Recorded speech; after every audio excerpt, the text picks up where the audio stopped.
ओम जय श्री हरि विष्णु। जय माता रानी। दोस्तों, आपके अपने चैनल धर्म साधना में आपका बहुत बहुत स्वागत है। माँ भगवती दुर्गा की कृपा आप और आपके पूरे परिवार पर सदा सर्वदा बनी रहे। ज्येष्ठ मास की शुक्ल पक्ष की एकादशी, जिसे निर्जला एकादशी कहा जाता है, 31 मई 2023 यानी कि बुधवार के दिन है। तो 31 मई 2023 बुधवार के दिन हम निर्जला एकादशी का व्रत धारण करेंगे। 30 मई 2023 को दशमी तिथि के नियम का पालन किया जाएगा। और जैसा कि आप सभी जानते हैं, निर्जला एकादशी का व्रत निर्जल रहकर ही किया जाता है, मतलब पूरी तरह से निर्जल और निराहार रहकर निर्जला एकादशी का व्रत किया जाता है। शास्त्रों के अनुसार इस प्रकार से निर्जल व्रत धारण करने से वर्ष भर की संपूर्ण एकादशी का फल हमें प्राप्त हो जाता है। इसलिए इस एकादशी को अत्यंत ही श्रेष्ठ माना जाता है। बहुत से भक्त हैं जो कि पूरे वर्ष एकादशी का व्रत नहीं कर पाते हैं किसी भी कारणवश, तो वो निर्जला एकादशी का व्रत अगर विधि विधान से करते हैं तो उन्हें सभी एकादशियों का पुण्यफल प्राप्त हो जाता है। इसलिए ये एकमात्र एकादशी बहुत महत्वपूर्ण मानी जाती है। आज की वीडियो में मैं आपसे शेयर करने वाली हूँ निर्जला एकादशी के शुभ मुहूर्त के बारे में, और निर्जला एकादशी के दिन भगवान श्री विष्णु की पूजा किस प्रकार से करनी चाहिए, संपूर्ण पूजा विधि क्या है। और इसके साथ ही कुछ बहुत महत्वपूर्ण प्रश्न हैं आप लोगों के जो कमेंट बॉक्स में आए हुए हैं, उनके भी उत्तर आज की वीडियो में मैं देने वाली हूँ। जैसे कि पानी कब और कैसे पिए कि व्रत खंडित ना हो। बहुत से भक्तों के प्रश्न आए हैं कि मान लीजिए कि अगर प्यास लग जाता है, वैसे निर्जल ही व्रत हम धारण करेंगे, लेकिन प्यास लग जाता है तब क्या करें और किस प्रकार से हम पानी पिए जिससे कि व्रत को खंडित ना माना जाए। और क्या इस व्रत में हम जल नहीं पीते हैं तो चाय पी सकते हैं, जूस पी सकते हैं। और आपका अगला प्रश्न है कि 30 मई को यानी कि मंगलवार की रात्रि में कितने बजे तक हम जल पी सकते हैं, मतलब निर्जल व्रत धारण करना चाहते हैं तो 30 मई को कितने बजे तक हम जल पिए जिससे कि हमारा व्रत खंडित ना हो, निर्जल व्रत में गिना जाए। तो आज की वीडियो में पूजा विधि के साथ ही संपूर्ण जानकारी आपको आपके प्रश्नों के बारे में भी दी जाएगी, और भी कुछ जो आप लोगों के संशय है निर्जला एकादशी व्रत से संबंधित उसके बारे में भी संपूर्ण जानकारी। तो आज की वीडियो बहुत महत्वपूर्ण है, पूरा जरूर देखिए। और अगर आपको आज की वीडियो अच्छी लगे तो इसे लाइक भी जरूर कीजिए, क्योंकि आपके लाइक्स, आपके कमेंट्स मेरे लिए बहुत महत्वपूर्ण है। यही एकमात्र जरिया है जिनसे मुझे पता चलता है कि आपको ये वीडियो अच्छी लगती है और आपके लिए ये वीडियो उपयोगी है। तो अगर वीडियो अच्छी लगती है तो लाइक तो ज़रूर ही किया करें। इसके साथ ही कमेंट बॉक्स में माता रानी के नाम का जयकारा भी ज़रूर लगाएं, इससे आपको सकारात्मक ऊर्जा की प्राप्ति होती है। और अगर आपका कोई भी सुझाव हो, कोई भी प्रश्न हो या कोई भी विशेष वीडियो देखना चाहते हैं तो उसके लिए भी कमेंट बॉक्स में ज़रूर लिखें। और चैनल पर पहली बार आए हैं, अगर अभी तक आपने चैनल को सब्सक्राइब नहीं किया है तो आज की वीडियो अगर आपको अच्छी लगे तो चैनल को सब्सक्राइब करके बेल आइकन को जरूर प्रेस कर लीजिए। इससे ये होगा कि इस चैनल पर जो भी नई वीडियो अपलोड होंगी उनकी नोटिफिकेशन आपको सही समय पर प्राप्त होगी। बात करते हैं सबसे पहले एकादशी व्रत के शुभ मुहूर्त के बारे में। देखिए, एकादशी की तिथि प्रारंभ हो रही है 30 मई 2023 को, यानी कि मंगलवार को दोपहर में 1:09 पर, और एकादशी तिथि का समापन हो रहा है 31 मई को दोपहर में 1:46 पर। तो सूर्योदय कालीन तिथि के अनुसार 31 मई को यानी कि बुधवार के दिन हम निर्जला एकादशी का व्रत धारण कर रहे हैं। और निर्जला एकादशी व्रत का पारण हमेशा द्वादशी तिथि में किया जाता है। तो द्वादशी तिथि प्रारंभ हो जाएगी 31 मई को दोपहर में 1:46 पर और समाप्त होगी 1 जून को दोपहर में 1:39 पर। तो पारण करने का शुभ मुहूर्त हमें प्राप्त हो रहा है 1 जून को सुबह 5:23 से सुबह 8:09 तक। कुल अवधि पारण की होगी 2 घंटे 46 मिनट की। शुभ मुहूर्त का ध्यान रखिए, इसी शुभ मुहूर्त में हमें अपना व्रत खोलना चाहिए, व्रत का पारण करना चाहिए, क्योंकि अगर हम शुभ मुहूर्त में अपना व्रत नहीं खोलते हैं तो हमारे किए गए व्रत का संपूर्ण फल हमें नहीं प्राप्त होता। इसलिए शुभ मुहूर्त का ध्यान अवश्य रखना चाहिए। और अब जानते हैं पूजा विधि के बारे में। तो देखिए, सबसे पहले जैसे कि कल हमें व्रत धारण करना है 31 मई को, तो आज 30 मई को शुद्ध और सात्विक भोजन हमें लेना है। बिल्कुल तला हुआ भोजन मत लीजिए, किसी भी प्रकार से गरिष्ठ भोजन मत लीजिए। आज भोजन में नमक मिर्च का सेवन बहुत कम कीजिए या मत कीजिए। आज हो सके तो मीठा भोजन कीजिए और हल्का भोजन कीजिए। अधिक से अधिक जल का सेवन कीजिए, फल का सेवन कीजिए। आप चाहे तो नारियल पानी पी सकते हैं, लस्सी पी सकते हैं, जूस ले सकते हैं, फलों का रस ले सकते हैं। मतलब आज दशमी तिथि के दिन आप ज़्यादा से ज़्यादा जलीय चीज़ों का सेवन कीजिए, लिक्विड चीज़ें लीजिए, कम से कम अन्न का सेवन कीजिए। तो आपको कल निर्जल व्रत करने में आसानी रहेगी। और हाँ, दशमी तिथि से लेकर और द्वादशी तिथि तक किसी भी प्रकार से तामसिक चीज़ों का सेवन नहीं किया जाता है। लहसुन, प्याज, मांस, मदिरा, साग, टमाटर और मसूर की दाल, ये सब चीज़ें दशमी तिथि से द्वादशी तक त्याज्य होती हैं। इनका सेवन दशमी से द्वादशी तक नहीं किया जाता है। शाम को सूर्यास्त होने के बाद अन्न का और नमक का सेवन नहीं करना चाहिए। तो अगर आप दशमी तिथि की रात्रि में कुछ खाना चाहते हैं तो फलों का सेवन कर सकते हैं, चाहे तो जूस वगैरह ले सकते हैं। और ब्रह्मचर्य का पूर्ण रूप से पालन करना चाहिए और भूमि पर शयन करना चाहिए। और देखिए, अगर भूमि पर शयन करना संभव न हो तो अपने बिस्तर की शुद्धता का ध्यान अवश्य रखिए। फिर एकादशी के दिन सुबह जल्दी उठना है और उठकर नित्य कार्यों से निवृत्त होकर स्नान इत्यादि करके सबसे पहले भगवान सूर्यदेव को जल अर्पित कीजिए। फिर अपने घर के मंदिर में आ जाइए। जो भी आपके घर के मंदिर में देवी देवता विराजित हैं, जिनकी आप प्रतिदिन पूजा करते हैं, बिल्कुल उसी प्रकार से उनका पूजन कर लीजिए और शुद्ध घी का दीपक जला लीजिए। और हाँ, जब आप व्रत करते हैं तो व्रत का संकल्प लेना अत्यंत आवश्यक है। तो अपने दाहिने हाथ में जल, पुष्प और तिल लेकर और कुछ पैसे लेकर व्रत का संकल्प ले लीजिए। व्रत का संकल्प सही तरीके से लीजिए, क्योंकि एकादशी, निर्जला एकादशी के दिन जब हम संकल्प लेते हैं तो आवश्यक होता है संकल्प लेते समय कुछ बातों का ध्यान रखना।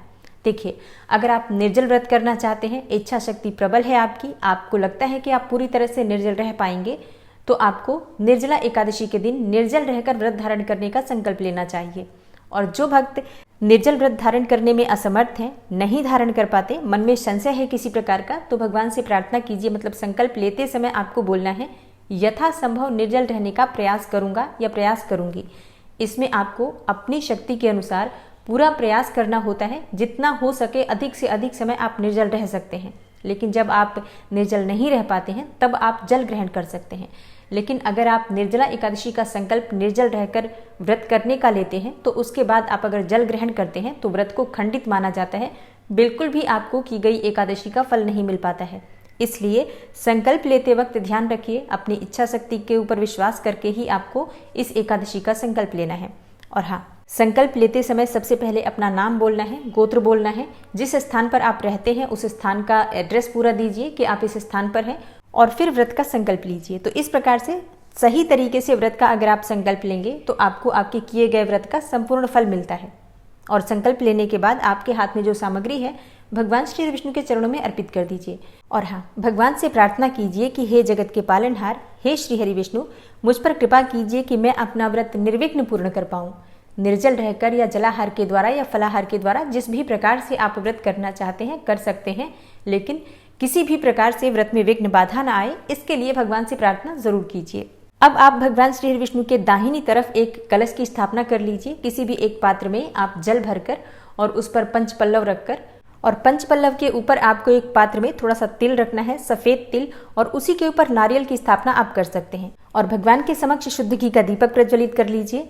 इसके बाद भगवान श्री विष्णु का जो भी विग्रह आपके पास है आप उनका अभिषेक कर लीजिए। पंचामृत से, कच्चे दूध से, दूध में केसर मिलाकर या जल में हल्दी मिलाकर, जो भी आपके पास उपलब्ध हो उसी के द्वारा भगवान श्री विष्णु का अभिषेक कर लीजिए। इसके बाद पीले वस्त्र उन्हें अर्पित करें, पीले पुष्प उन्हें अर्पित करें, यज्ञोपवीत उन्हें अर्पित करें। यज्ञोपवीत का मतलब होता है जनेऊ। पूजा की दुकान पर बहुत आसानी से मिल जाता है। ना मिले तो आपके पास जो कलावा होता है उसी में से आप थोड़ा सा तोड़कर यज्ञोपवीत का ध्यान करते हुए भगवान के चरणों में अर्पित कर दीजिए। भगवान का श्रृंगार चंदन से कीजिए। इसके बाद पीले पुष्पों की माला भगवान को अर्पित कीजिए। आप चाहें तो गुलाब या कमल के पुष्प भी भगवान को अर्पित कर सकते हैं। तो जो भी आपके पास उपलब्ध हो भगवान का विधि विधान से पूजन कर लीजिए।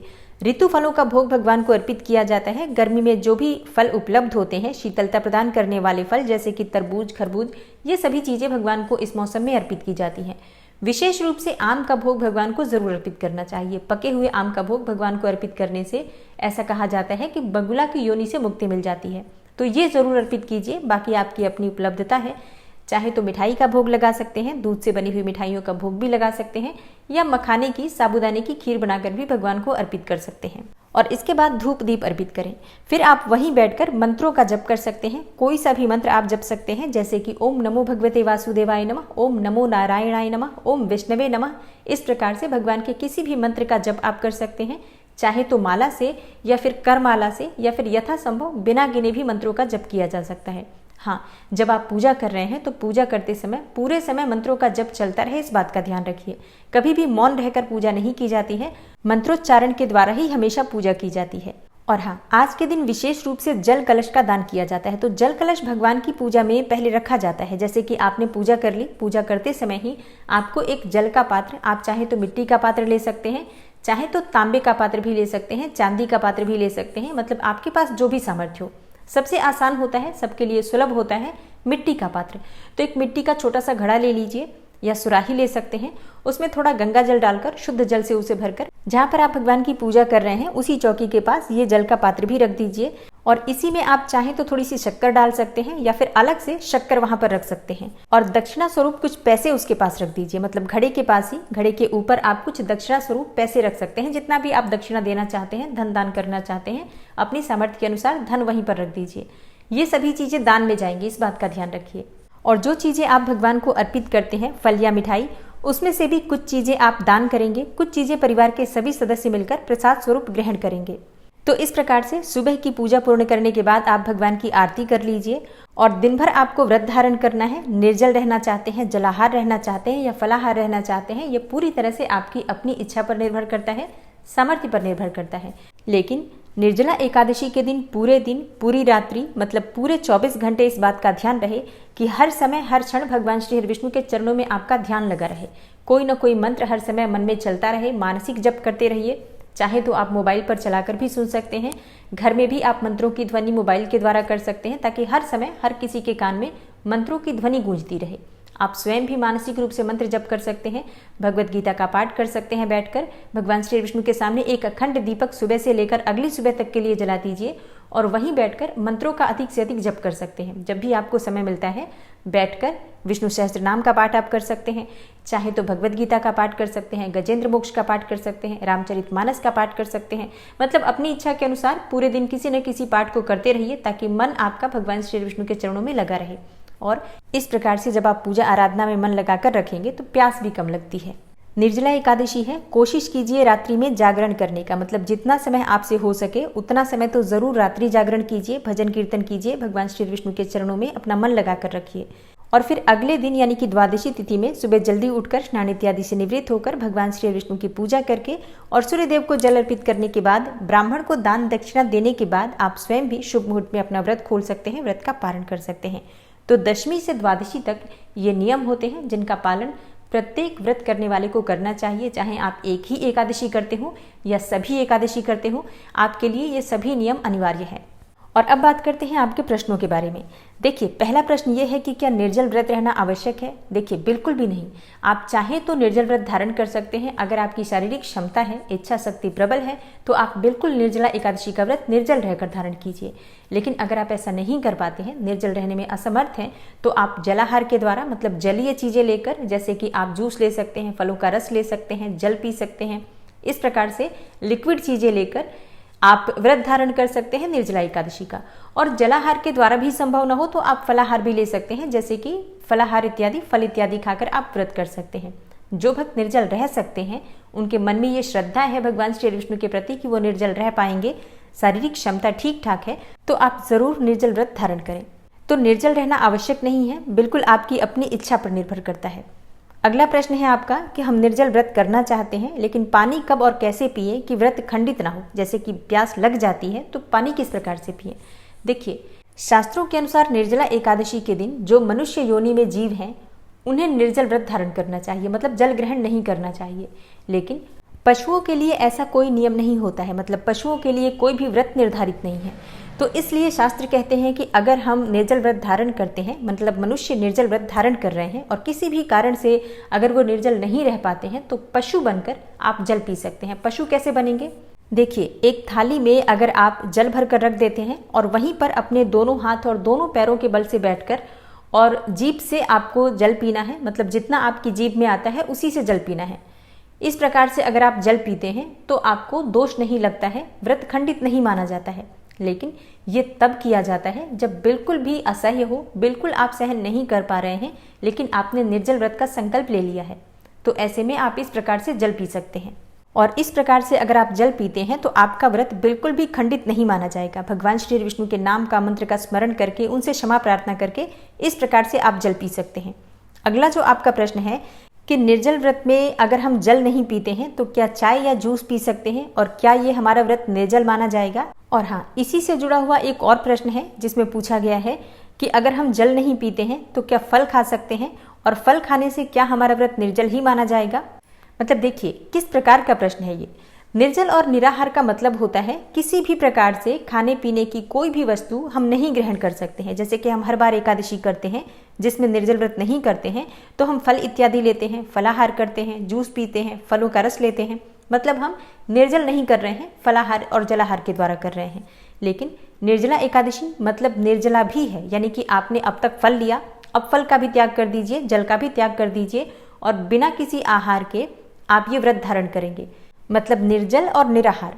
तो जब आप निर्जल और निराहार मतलब किसी भी चीज को, खाने पीने की किसी भी चीज को नहीं ग्रहण करते हैं, तब उसे निर्जला एकादशी कहा जाता है। बिल्कुल बिना आहार के आप इस व्रत को धारण कर रहे हैं। तो देखिए, अगर आप चाय या जूस पीते हैं तो ये व्रत आपका निर्जला नहीं माना जाएगा, जलाहार के द्वारा माना जाएगा।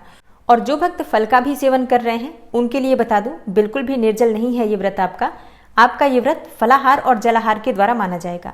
तो ऐसा नहीं है कि इस एकादशी का आपको फल नहीं मिलता है, बिल्कुल मिलता है, लेकिन जैसा कि निर्जला एकादशी का नियम है, 24 एकादशियों का फल हमें प्राप्त हो जाता है निर्जला एकादशी का व्रत धारण करने से। तो 24 या 26 एकादशियों का फल तो नहीं मिलेगा, लेकिन एक एकादशी का फल आपको जरूर मिलेगा। तो अपनी क्षमता के अनुसार व्रत कीजिए, परेशान होने की बिल्कुल भी आवश्यकता नहीं है। और अब आपका अगला प्रश्न है कि कितने बजे तक 30 मई को हम जल ग्रहण कर सकते हैं। देखिए, सुबह सूर्योदय होने से पहले, मतलब 31 मई की सूर्योदय होने से पहले आप जल ग्रहण कर सकते हैं। स्नान करने से पहले आप जल ग्रहण कर सकते हैं, मतलब सुबह 4 बजे तक या 4:30 बजे तक, मतलब जब तक आप स्नान नहीं करते हैं तब तक आप जल पी लीजिए।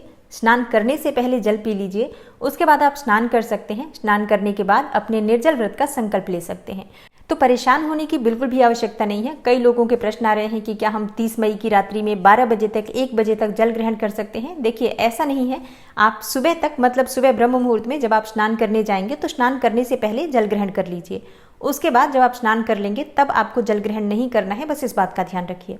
और आपका अगला प्रश्न है कि निर्जला एकादशी का व्रत कब से शुरू होगा और कब समाप्त होगा। देखिए, निर्जला एकादशी का व्रत 31 मई को सुबह सूर्योदय से प्रारंभ हो जाएगा। मतलब जब आप स्नान करके अपने व्रत का संकल्प ले लेंगे उसी समय से आपका व्रत शुरू हो जाएगा। और आप अगर निर्जल व्रत धारण कर रहे हैं तो जल आप कब ग्रहण करेंगे दोबारा, तो फिर आपको जल ग्रहण करना है द्वादशी तिथि के दिन, यानी कि 1 जून को सुबह भगवान श्री हरि विष्णु की पूजा आराधना करने के बाद जो शुभ मुहूर्त बताया गया है आपको पारण करने का, उसी शुभ मुहूर्त में भगवान का चरणामृत आप लेंगे। चरणामृत क्या होता है? जिस जल से हम भगवान श्री हरि विष्णु का अभिषेक करते हैं, तो उनका जो अभिषेक किया हुआ जल होता है उसे चरणामृत कहा जाता है। उसे तुलसी पत्ते के साथ जब आप ग्रहण कर लेते हैं तब आपका व्रत पूर्ण माना जाता है। तो एकादशी के सूर्योदय से, यानी कि 31 मई के सूर्योदय से 1 जून के सूर्योदय तक आपको 24 घंटे का निर्जल व्रत धारण करना है, अगर आप निर्जला हैं तो मेरी तरफ से आप सभी को निर्जला एकादशी की हार्दिक शुभकामनाएं। और हाँ, निर्जला एकादशी के दिन कौन कौन आप में से निर्जल व्रत धारण कर रहा है, कमेंट बॉक्स में ज़रूर बताइए। वीडियो थोड़ी लंबी हो गई है क्योंकि आप लोगों के बहुत सारे प्रश्न थे जिनका जवाब देना सही तरीके से अत्यंत आवश्यक था, ताकि आप लोग बिल्कुल संशय मुक्त होकर अपना व्रत धारण कर सकें। और हाँ, आने वाली वीडियो ज़रूर देखिए, क्योंकि आने वाली वीडियो में दान किस प्रकार से किया जाएगा, किस दिन दान करेंगे, एकादशी के दिन या द्वादशी के दिन दान करने की सही विधि क्या होगी, जल कलश किस प्रकार से दान करना है, संपूर्ण जानकारी आने वाली वीडियो में मैं शेयर करने वाली हूँ। इसके साथ ही एकादशी व्रत की कथा की वीडियो भी थोड़ी देर में आपको मिल जाएगी। तो मिलती हूँ आपसे अगली वीडियो में, तब तक के लिए नमस्कार।